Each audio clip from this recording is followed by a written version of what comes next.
The Writing on the Wall by Hoarse Voice.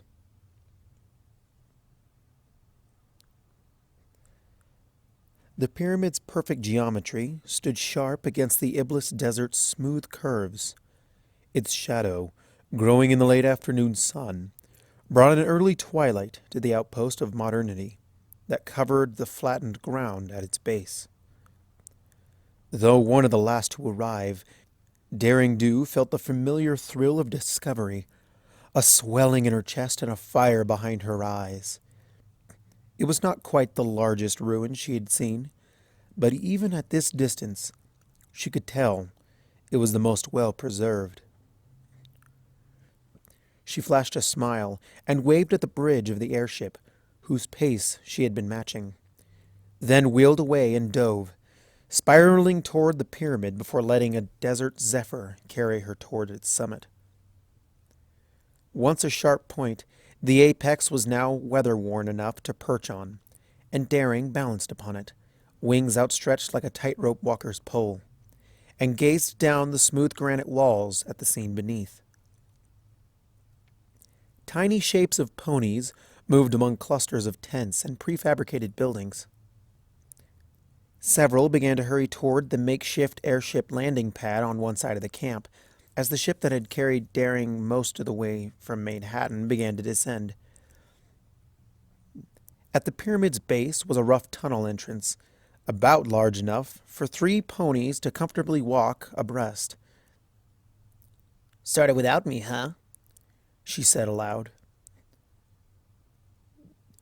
A hedge of metal spikes surrounded the whole site in a perfect circle. Its points not only stuck outward at all angles, but also inward, and Daring saw no pattern to their arrangement.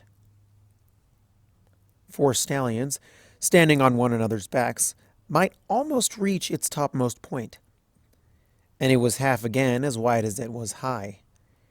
In the late sun, this hedge's long shadows reminded her of black talons, reaching out to rip and tear. It would take time for the airship's cargo to unload, and Daring decided to reconnoiter before claiming her equipment. She flitted downward, landing just outside the pyramid's recently dug entrance. "Glad you could finally join us, Miss Dew," some pony said. Daring turned to face the speaker, a Pegasus the color of storm clouds. "Dark Horizon," she said, eyes narrowing in a mock glare. "Funny, the letter said they wanted the best."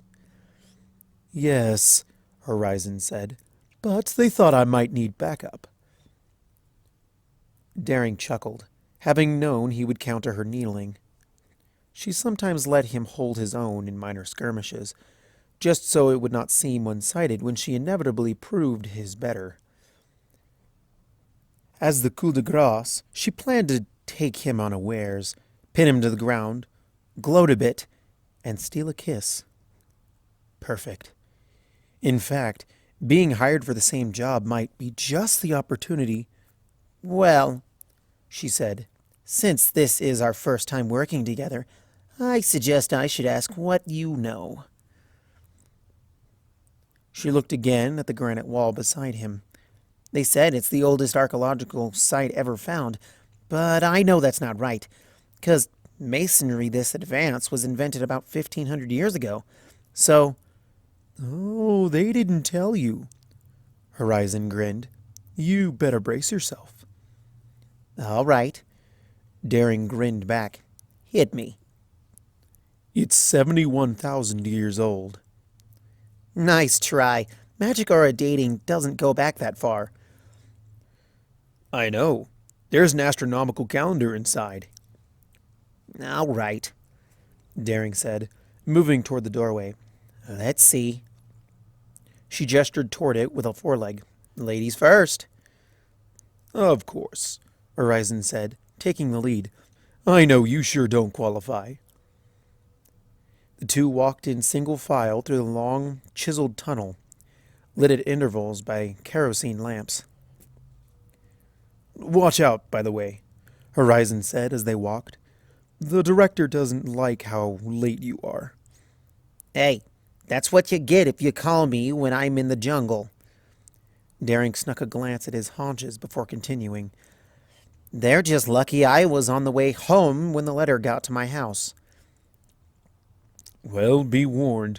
This director doesn't like ponies who get fresh. They emerged into a high, domed chamber, ringed by tripod-mounted arc lamps, from which extension cables ran to a heavy-duty magic battery off to one side. Just ahead, a dolmen made of 4 huge granite slabs loomed over them. Beyond that, a broad, square-walled tunnel sloped downward into the darkness. Its entrance was surrounded by piles of slag, which Daring could tell had recently been dug up.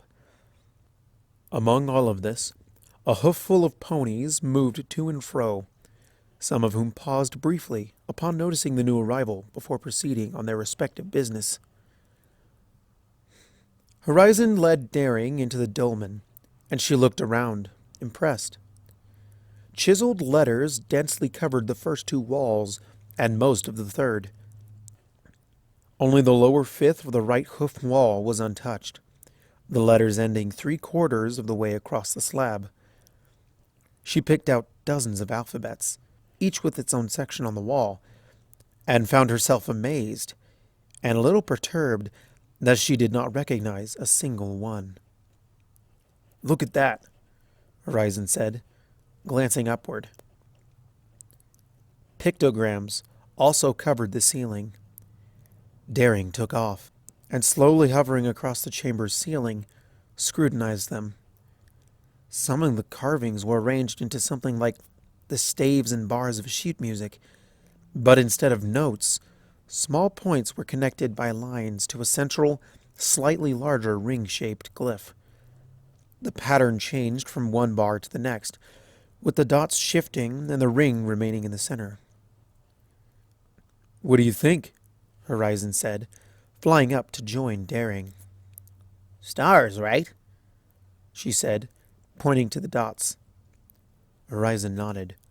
"Whoever built this place knew how to predict the stars' movements." Daring gave an impressed whistle. That's some advanced math. "As much as our own, if not more. Look at this." Horizon moved towards the southwest corner. At the beginning, there is a pictogram of the pyramid and the hedge of thorns. He pointed at the northeast. It goes on until the 100,000-year mark, then stops. So what happens after 100,000 years? Maybe the world ends. Horizon's voice had just enough of a lilt to show he was joking. Well, Daring said, if it's only been 71,000, we won't live to see it. The duo alighted just inside the dolmen's entrance. Kind of amazing it took this long for somebody to find a tomb this big, Daring said. "You must not be familiar with this area. No one ever comes this far into the Iblis. If that one airship hadn't gotten off course, we wouldn't be standing here." Not necessarily. This morning I found someone who knows there's something around here. Horizon frowned. "Don't tell me you're a leak now." Well, the airship stopped at a trading post for a couple of hours, and I got to talking to... Daring saw Horizon's frown deepen. Hey, it was a camel, okay? They don't blab. "Did he say anything?" Daring adopted her best impression of an old patriarch's basso. Go not there, my friend. The forefathers of my forefathers told their progeny, generation after generation, it was a bad place. She switched back to her own voice. You know, the usual stuff. Horizon bit his lower lip and looked away for a moment, considering. "Well," he said, "it can't be helped. But the walls have ears, you know. I'm surprised you're not more careful, since you're always being dodged by that blue creature with the hands." Hey, if I can handle Aoizotl by my lonesome, I'm sure he's no match for this whole camp. You always did attract the wrong sort of male, Miss Dew, a third voice said. For the second time that day, Daring turned to see a familiar face, but now found herself surprised. Dr. Thorne, what are you doing here? Thorne was the living stereotype of the Trottingham academic.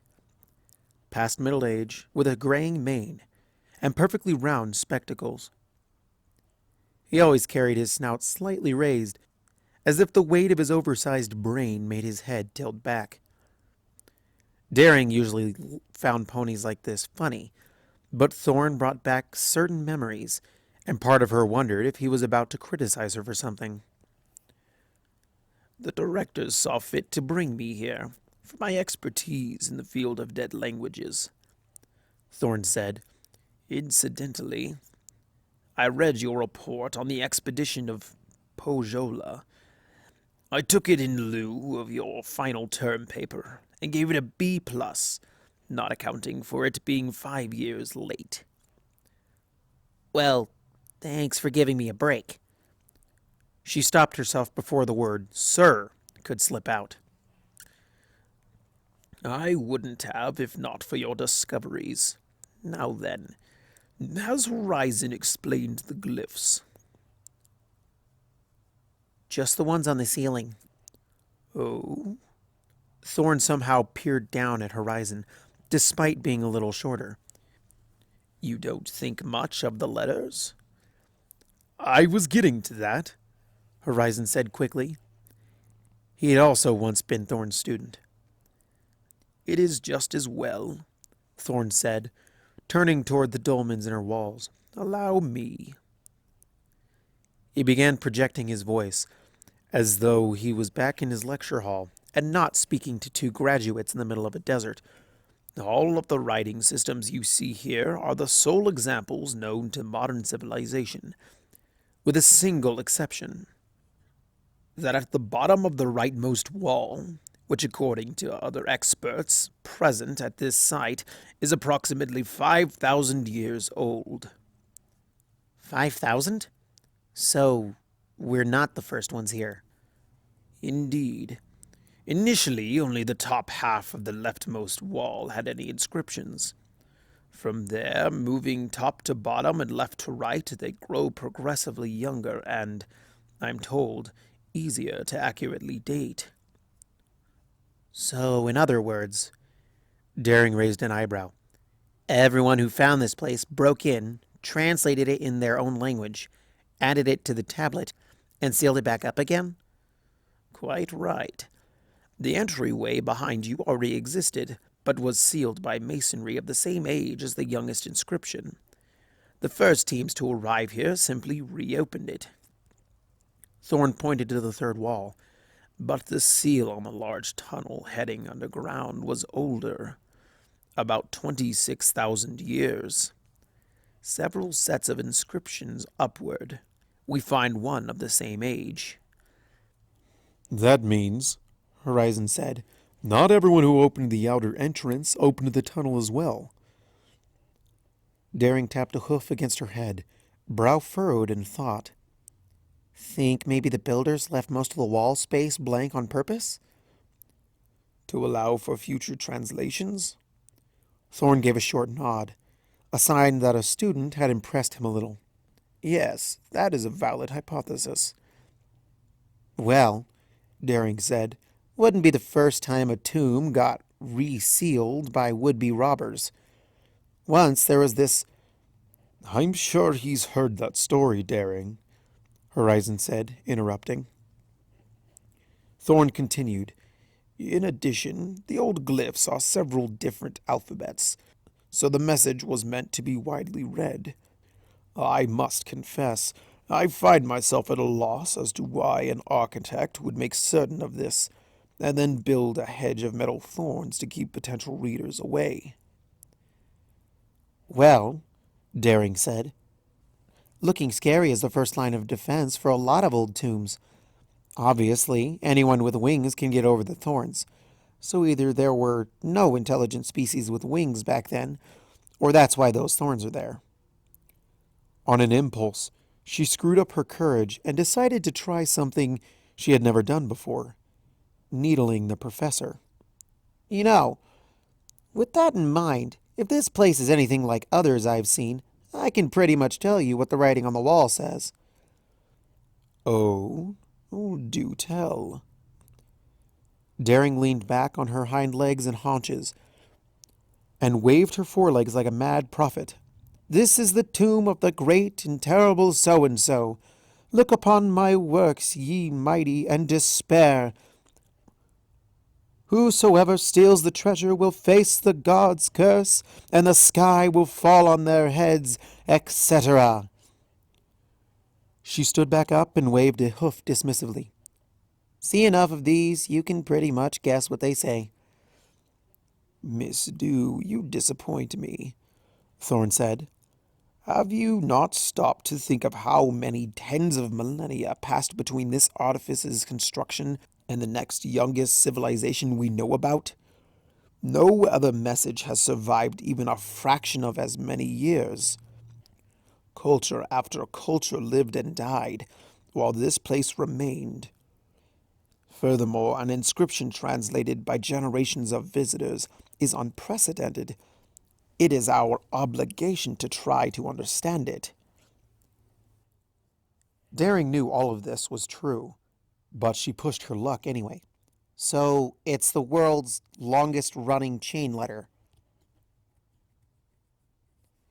A look of horror crossed Horizon's face, and he interjected. Hey, here's something interesting. Thorn and Daring both turned to him, expectant. Talked to this masonry expert they brought in. He said he found mortar residue between the stones, but given how perfectly they're cut, he can't imagine why they bothered with it. The camp's top geologist told me the Iblis has had no tectonic movement for millions of years, and it rains here maybe twice every century. So whoever built this place wanted it to last basically forever. Did he say anything about the big tunnel on the other side of the dolmen? Daring said. 'Cause I assume that's where they're sending us tomorrow. No, but that is where we're going. Horizon already looked relieved at the change of subject. A few of the work crew who unblocked it went a little way down, and they said it goes on and on. Cool. Whatever's buried that deep has gotta be good. Regarding your expedition, Thorn said, if you require more information from me, you had best ask now. I will depart this evening on the airship. Aw, and we were just getting caught up. Nevertheless, you of course noticed that I said all of the languages on the walls were unknown except the latest. By happy coincidence, my private collection contains a key to translating that language into Old Equus. Daring assumed a skeptical tone. If they're all translated from each other, won't that be like taking a photo of a photo of a photo? Yes, but if the message was as important as it seems, they may have used plain, straightforward wording, and hopefully there won't be as much loss of meaning. Can't you just have another copy mailed out? The original is in my vault, and I won't give any pony the combination for any reason. You understand, I'm sure. As he spoke, Thorn pulled a watch from his jacket and examined it. I will take rubbings of the glyphs with me and translate them on the way back. Excuse me, but I must go. Good evening. Daring stuck her tongue out at Thorn as he walked away. She disliked that some private collectors kept unique artifacts away from the public eye, but never said so. Some of them were her best customers. Horizon nudged Daring's shoulder and pointed off to the side with his snout, wrinkles of worry on his brow. Following his gaze, Daring saw a light gray mare, her mane cut short and her face marked by a permanent scowl, marching toward them. Miss Daring Dew, she said snappishly. The mare herself. I am Dr. Ivory Tower, and I am in charge of this site. Make any preparations necessary for an extended period of time underground. You will also report to Dr. Lance for your physical examination. Understood? Yes, ma'am, Daring mock saluted.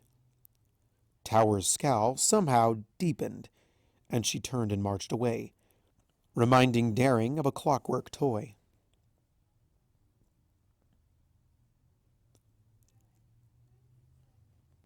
Try not to let any pony breathe on you.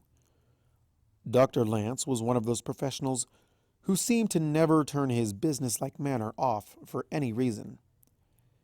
The examination, though not too invasive, had been strictly pragmatic, with no attempt at real conversation on Lance's part. This sudden order was as close to interesting as he had gotten since Daring walked into the medical tent. He continued, A number of the work crew came down with a strain of flu I hadn't seen before, shortly after they broke through the inner barrier. The director said she would have sent the other treasure hunters in without you, if that hadn't slowed the project down. Maybe it's an ancient virus, and they released it by accident, Daring said with a wry smile. Doubtful. At any rate, it's not particularly dangerous. Though it can linger if you don't get plenty of rest, and it sometimes comes back after you seem to have gotten over it. Okay, so I'm good for tomorrow? Lance signed the bottom of a paper and passed it to Daring. As far as I can tell, yes. As far as you can tell? My microscope was broken in transit, and the replacement doesn't arrive until the next airship. So a more thorough examination is impossible. Daring silently thanked Celestia for that, but only said, That's too bad. A moment later, as she left the medical tent, she silently gave thanks once again, this time for being teamed up with competitors instead of the project's leaders. After these ponies, she thought, the depths of the earth would seem almost warm.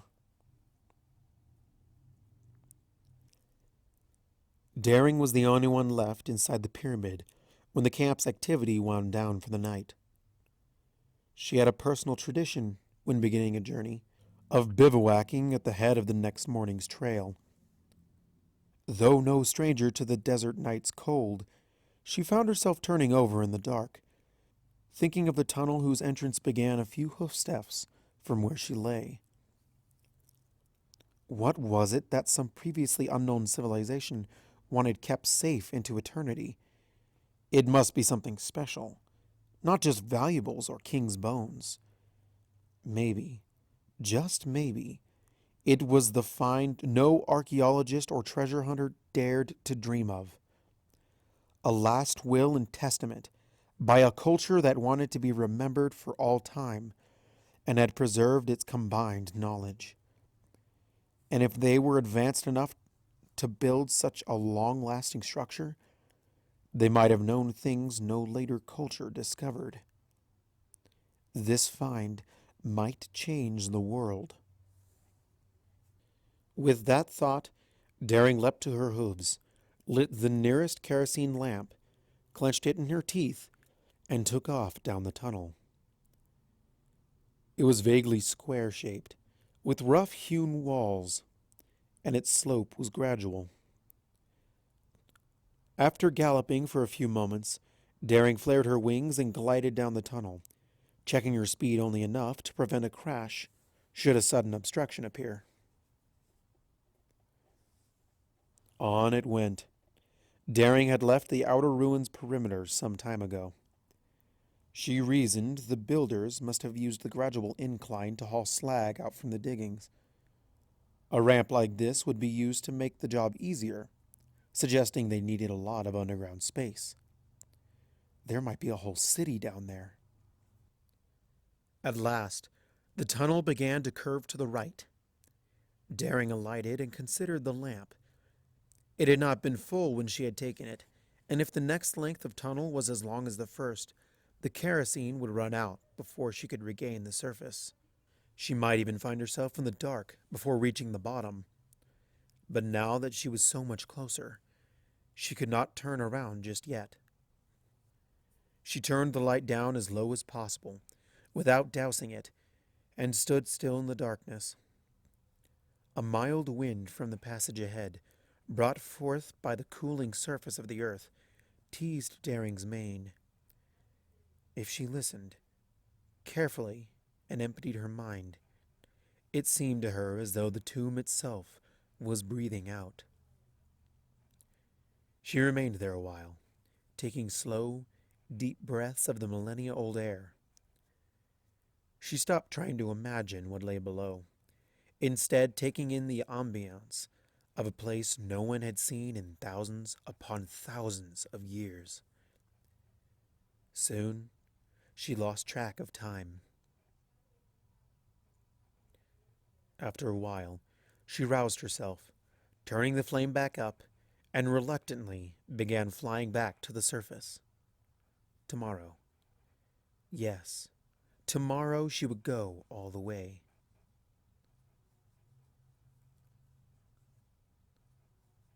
There's no way you're going. As dawn broke, one of the workers had found Daring just outside the pyramid's entrance, vomiting into the sand. She now lay on one of the medical tent's hammocks, Dr. Lance standing on one side, and Dark Horizon and Ivory Tower on the other. "It's the same flu," Lance said, continuing. "If you don't rest, it will get worse." Miss Dew, these delays are unacceptable, Tower said. Mr. Horizon, your team's expedition will proceed as planned. "We'll be understaffed," Horizon said. Treasure hunters ordinarily work alone. You and the 2 others still fit for work will be more than sufficient.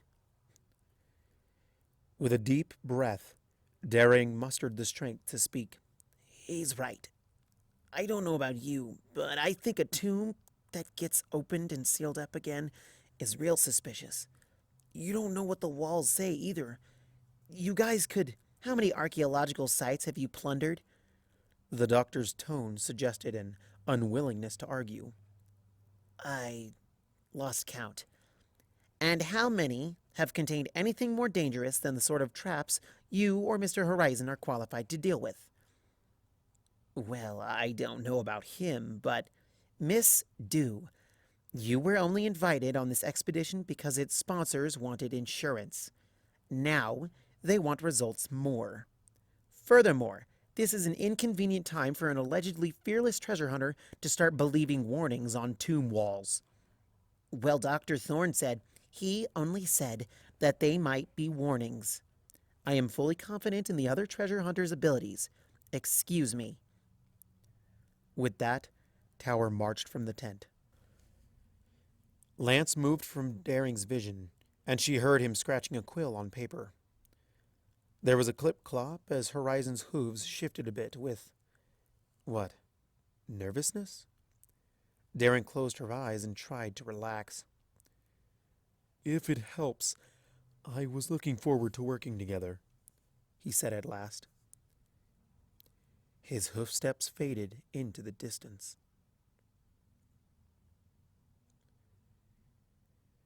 2 days passed, and Daring did not get much better. Sometimes she'd felt well enough to leave the hammock for an hour or two and plod around the camp, either moving among the structures or following the hedge of thorns. She did not go into the pyramid and avoided looking at it when possible. In the early afternoon of the second day, a glint of sunlight off a distant object in the sky caught Daring's attention, and as she watched, it grew into the shape of an airship. She smiled for the first time in days and began making her way toward the landing area. If all had gone well for Dr. Thorne, he would be on that ship, and Daring might be one of the first to read his translation of the prehistoric testament. When the airship touched down, She was only one of the 3 who gathered near the passenger door, while about a dozen others approached the cargo door at the rear. They waited. Neither door opened, and no movement could be seen through the portholes, whose inner shutters had been drawn. They going to open up or what? One of the work ponies added, addressing no one in particular. Daring saw the door grip move slightly, then jiggle. Must be jammed, the same pony said, and moved to the door. In her weakened state, Daring barely perceived what happened next. As the worker reached for the grip, the door flew open, and a blindingly fast storm of black feathers and yellow fur seized him in its talons and carried him into the air, shouting in terror. Daring did not see what happened to him next, as about 15 rough-looking ponies dressed in bits and pieces of light armor and old military uniforms stormed from the 2 doorways. Daring flared her wings and reared up. On a good day, she would have swiftly eluded the attackers, or at least put up a formidable defense. As it was, 2 of them rushed at her at once, and while one blocked her sluggish forward kick, the other shoved her to the ground. Too slow to break her fall, she landed hard, the wind rushing from her lungs and her vision filling with stars. There was a drumming of hooves on ground and angry shouts from all directions. Above the din, a familiar voice bellowed. Do not fight us. There are hostages on this airship. He had found her again, and this time he had hired help. Something gripped her beneath the shoulders and hefted her up. The air around her head filled with the stench of meaty breath. Her vision cleared, revealing Alizoto's jagged grin. We meet again, Daring Do. She spat on his face. Now you've got what I have, she said. Though taken aback, Awizotl recovered fast, to save his face, Daring supposed. What is this? You, of all ponies, too ill to resist? His chortle was like gravel under a door. This is too rich. Now then. He slung her under one arm, wiped at his snout with the other, and started toward the pyramid. You assure us this place is spoils, or it will be worse for those in the airship. Your friend Dr. Thorne is among them. So you rushed them at one of the stops on the way or something?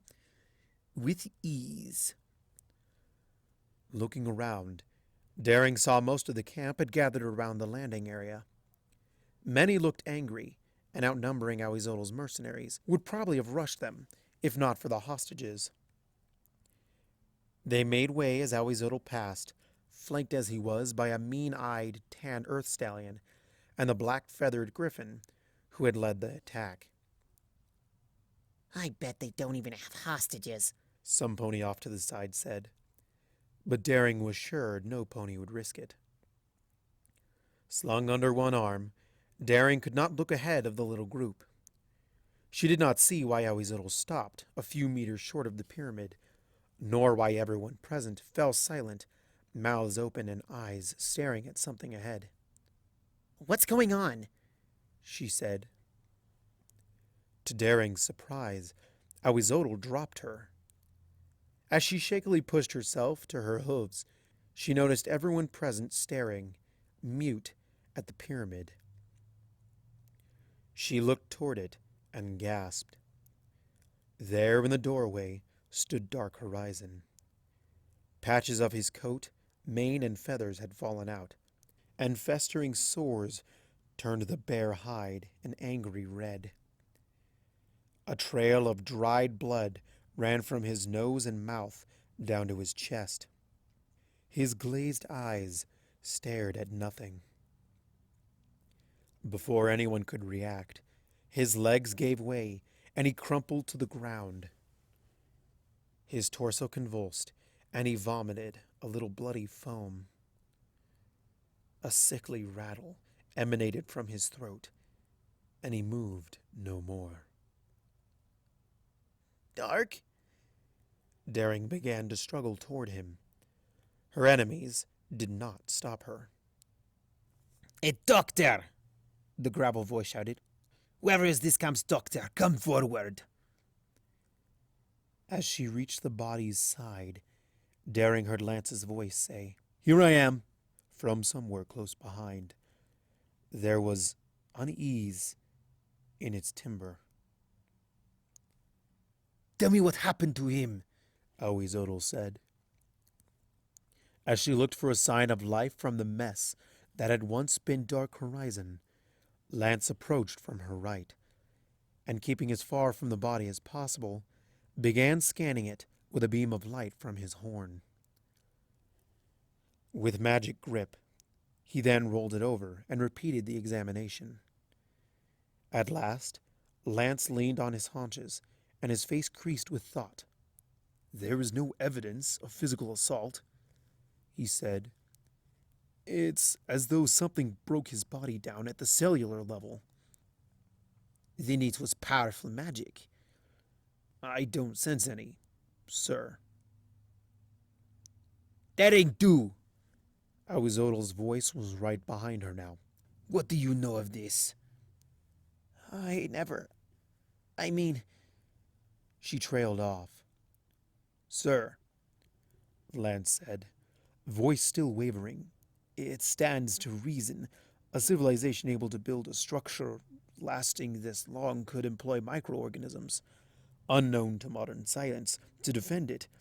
If this is the case, we are all in danger." Then this body must be burned, Oizodel shouted to someone behind him. You! Bring a quantity of kerosene. "In addition," Lance said, "it may be airborne. Quarantine will be necessary. I am afraid you and your associates must not leave." Oizodel raised a fist, and Lance took a few steps back. But Oizodel seemed to change his mind in mid-strike, turning to jab a finger at Daring Do. If I die here, I will see you die first. Painfully. Daring did not answer, but picked herself up and began plodding toward the medical tent, head low. Where do you think you are going? I'm sick, and I'm sick of this. I'm going to lie down. Oizodel made as if to stop her, then checked himself, instead nodding to the griffin. "Vlad, watch her." About 20 minutes later, Lance stared out the window of the prefabricated dwelling Ivory Tower had been using as an office. There, still inside the airship. He spoke quietly, so the mercenary guarding the door wouldn't catch too many words. Nearby, Tower sat at a folding table, one hoof nervously tapping the tabletop. And the crowd? She said, still restless. "They're keeping as close to the ship as they dare. Only a few have dispersed.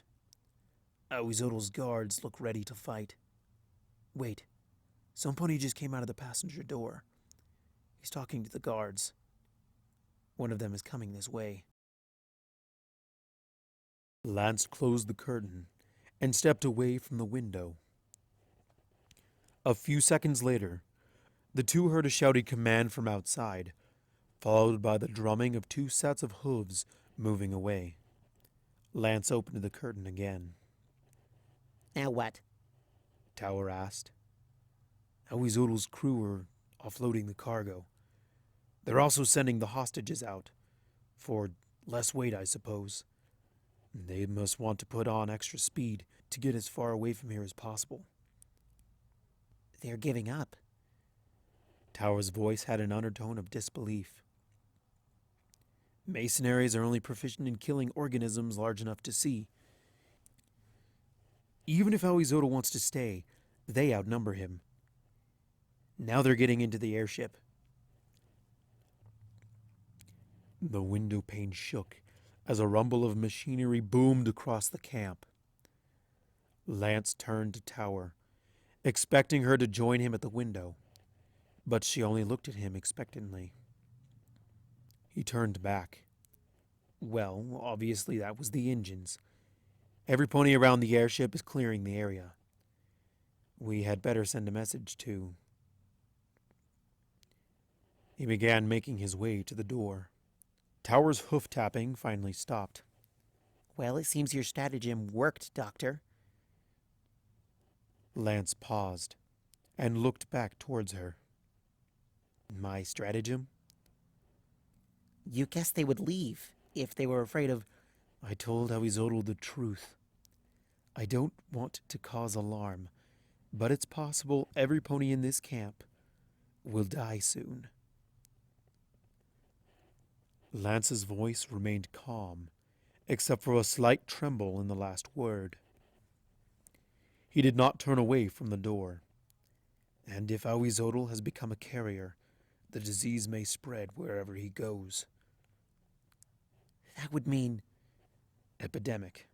Yes. Lance raised a shaky foreleg and wiped a bit of sweat from his brow. That would make this the first ancient tomb whose curse was fulfilled. Without warning, the door flew open and Thorn burst in, considerably the worse for wear. Spectacles missing, forehead bandaged, wide eyes bloodshot. His composure forgotten, he looked around the room, trying to focus on its occupants. Ivory Tower, is that you? He squinted at her. Listen to me. You have to seal up the tunnel. Dr. Thorne, Tower said. it is good to see you are relatively unharmed, but... Thorne ignored her, galloping across the room in an instant. Here is the translation. He passed her a single sheet of paper, which she took reflexively. Read it. Out loud, please. Tower paused, bemused, then held up the paper, adjusted her glasses, and began to read. You should not have come here. This is not a place of honor. No great deed is commemorated here. Nothing of value is here. What is here is dangerous and repulsive. We considered ourselves a powerful culture. We harnessed the hidden fire and used it for our own purposes. Then we saw the fire could burn within living things, unnoticed, until it destroyed them. And we were afraid.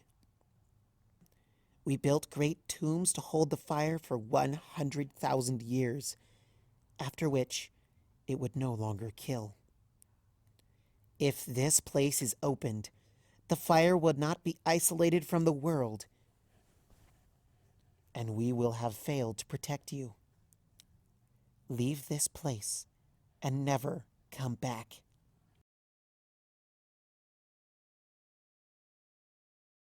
Grave silence reigned as the implications sank in.